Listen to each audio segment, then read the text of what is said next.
വക്കത്ത് അരുണിനൊപ്പം അമ്മ എങ്ങനെയാണ് മരിച്ചത് എന്ന വലിയ ചോദ്യമാണ് പോലീസിനെ കുഴയ്ക്കുന്നത്.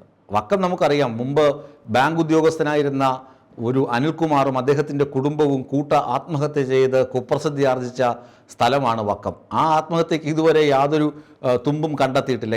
എന്ത് കാരണം കൊണ്ടാണ് അവർ മരിച്ചതെന്ന് ഇതുവരെ പുറത്ത് വന്നിട്ടില്ല. അവരുടെ ഡയറി കുറിപ്പോ അവരുടെ ആത്മഹത്യാക്കുറിപ്പിൻ്റെ വിശദാംശങ്ങളോ പുറത്ത് വന്നിട്ടില്ല. ഒരു ആക്ഷൻ കൗൺസിൽ ചേർന്ന് അവരുടെ നടപടിക്രമങ്ങളുമായി മുന്നോട്ട് പോയെങ്കിലും ഇതുവരെ അതിനൊരു തെളിച്ചവും വന്നിട്ടില്ല. ആ പശ്ചാത്തലത്തിൽ നിൽക്കുമ്പോഴാണ് വക്കം ഗ്രാമപഞ്ചായത്തിലെ 8ാം വാർഡിലെ കൗൺസിലർ അദ്ദേഹം അരുൺ, 42 വയസ്സ്, യൂത്ത് കോൺഗ്രസിൻ്റെ പ്രവർത്തകനാണ്, നേതാവാണ്, അതുപോലെ പഞ്ചായത്ത് അംഗം കൂടിയാണ്. അയാൾ രാവിലെ ആത്മഹത്യ ചെയ്തിരിക്കുന്നു. ഈ വാർത്ത അറിയുമ്പോൾ വക്കമാകെ ഞെട്ടും. കാരണം ചെറുപ്പക്കാരനാണ്, ഒരു പ്രാരാബ്ദങ്ങളോ അങ്ങനെ പറയത്തക്ക വിഷമതകളോ നേരിടുന്ന ആളല്ല. ഞാൻ ആദ്യം വാർത്ത കൊടുത്തപ്പോൾ അതിനകത്ത് ചോദിക്കുന്നത് അയാൾക്ക് കഴപ്പ് മൂത്തിട്ട് ഇങ്ങനെ തൂങ്ങിച്ചത്തു എന്നാണ് പറയുന്നത്. അത്രയും ജനസമ്മതനായ ഒരു ചെറുപ്പക്കാരൻ. അയാൾക്കെതിരെ BJPയിലെ 4 പേർ ചേർന്ന് ചില ആരോപണങ്ങൾ നടത്തിയിരുന്നു. വിനോദ്, സന്തോഷ്, അങ്ങനെ തുടങ്ങിയ ഉണ്ണിക്കണ്ണൻ, അങ്ങനെ തുടങ്ങിയ 4 പേര് ഈ അരുണിനെതിരെ നിരന്തരം വ്യാജ പരാതികൾ. ഇതിൽ ഒരാൾ ഇയാൾക്കെതിരെ മത്സരിച്ച വ്യക്തിയാണ്. ഇയാൾ ജാതി പറഞ്ഞ് ആ വ്യക്തിയെ, ആ BJPക്കാരനെ അധിക്ഷേപിച്ചു എന്ന് പറഞ്ഞൊരു കള്ളക്കേസും കൊടുത്തു. പോലീസ് അതിന് കേസ് രജിസ്റ്റർ ചെയ്യുകയും ചെയ്തു.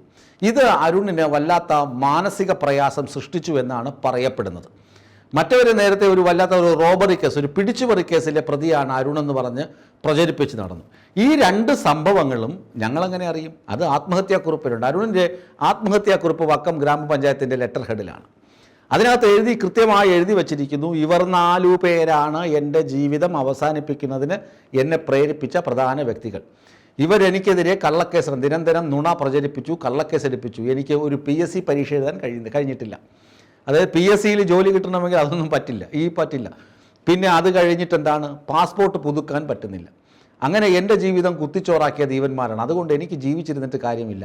അമ്മയും ഭാര്യയും മക്കളും എങ്ങനെ ഞാനില്ലാതെ ജീവിക്കുമെന്നുള്ളതിൽ എനിക്ക് ഒരാശങ്കയുണ്ടെങ്കിലും എനിക്ക് ജീവിക്കാൻ താല്പര്യമില്ല എന്ന് പറഞ്ഞിട്ടാണ് ഇയാൾ ആത്മഹത്യാക്കുറിപ്പ് പൂർത്തീകരിക്കുന്നത്. ഞാൻ കാണിക്കുന്നുണ്ട്, സ്ക്രീനിൽ നിങ്ങൾ കാണുന്നുണ്ടല്ലോ. അപ്പോൾ എങ്ങനെയാകും ഇയാളുടെ അമ്മ വത്സലയും അതേ ചായ്പിൽ തന്നെ തൂങ്ങി മരിച്ച് നിൽക്കുന്നതായിട്ടാണല്ലോ നാട്ടുകാർ കണ്ടത്? അതാണ് പോലീസിനെ കുഴയ്ക്കുന്ന ചോദ്യം. ഒന്നുകിൽ ഈ അമ്മ എന്തെങ്കിലും ശബ്ദം കേട്ട് ഉണരുമ്പോൾ മകൻ തൂങ്ങി നിൽക്കുന്നത് കാണുകയും അമ്മ പിന്നാലെ തൂങ്ങി മരിക്കുകയും ചെയ്തതാണോ? അതോ മറ്റെന്തെങ്കിലും സംഭവം ഉണ്ടായിട്ടുണ്ടോ? അതോ അരുൺ തന്നെ അമ്മയെ വകവരുത്തിയ ശേഷം അരുൺ തൂങ്ങി മരിച്ചതാണോ? അങ്ങനെയാണെങ്കിൽ ആത്മഹത്യാക്കുറിപ്പിലെ പരാമർശം എന്തുകൊണ്ട് ഇങ്ങനെയായി? ഇത്തരം കാര്യങ്ങളിൽ ഒരു ക്ലാരിറ്റി വരണം. ഏതായാലും ഇന്ന് നടന്ന സംഭവമാണ്. പോസ്റ്റ്മോർട്ടത്തിന് വേണ്ടി മൃതദേഹങ്ങൾ ആശുപത്രിയിലേക്ക് മാറ്റിയിട്ടുണ്ട്. പോസ്റ്റ്മോർട്ടം റിപ്പോർട്ടിൻ്റെ പ്രാഥമിക വിവരങ്ങൾ അനുസരിച്ച് തൂങ്ങി മരണം തന്നെയാണ് രണ്ടും. അതിനകത്ത് സംശയങ്ങളൊന്നുമില്ല. കൊലപാതകമോ അല്ലെങ്കിൽ മറ്റേതെങ്കിലും തേർഡ് പാർട്ടിയുടെ ഇൻവോൾവ്മെൻറ്റോ ഇതിനകത്തില്ല. ഈ ആത്മഹത്യാക്കുറിപ്പിൻ്റെ പശ്ചാത്തലത്തിൽ പോലീസുകാർ ഇവരെ ആത്മഹത്യാ പ്രേരണാ കുറ്റം ചുമത്തി ഈ 4 പേരെ പിടികൂടും. BJP പ്രവർത്തകരാണ് അവർ. BJP കോൺഗ്രസിനെതിരെ നിരന്തരം ഉന്നയിച്ചുകൊണ്ടിരിക്കുന്ന കുറേ നുണ ആരോപണങ്ങൾ അവിടെ ഉണ്ടായിരുന്നു. ആ നുണകളിൽ മനന്നൊന്നാണ് ഈ അരുണിൻ്റെ ആത്മഹത്യ എന്നാണ് ഇപ്പോൾ പുറത്തു വരുന്ന വാർത്തകൾ. അങ്ങനെയാണെങ്കിൽ വത്സല എങ്ങനെ മരിച്ചു?